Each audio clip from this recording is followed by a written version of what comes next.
Looking for cute hairstyles that can beat the summer heat? You're in the right place. Today, I'm sharing 5 quick and effortless summer hairstyles that are perfect for everyday wear, vacations, and beach days. Let's get started. 1. Bubble braids.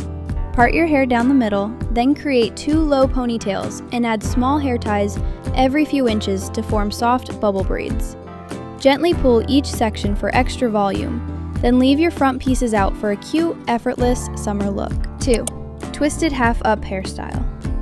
Take the top section, twist it once, and pin it underneath.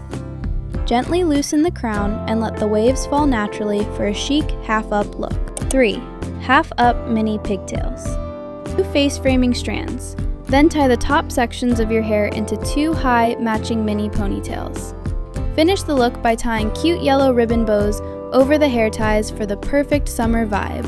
4. Mini side twists. To get this effortless look, take a small section of hair from the front, twist it backward away from your face, and clip it securely behind your ear. Repeat on both sides for a quick, cute style. 5.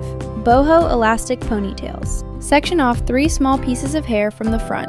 Secure each one back with an elastic, and accessorize with gold rings for the perfect, easy summer vibe. Thanks for watching! Which summer hairstyle was your favorite? Let me know in the comments, and don't forget to like, subscribe, and turn on notifications for more easy hairstyle ideas. Bye!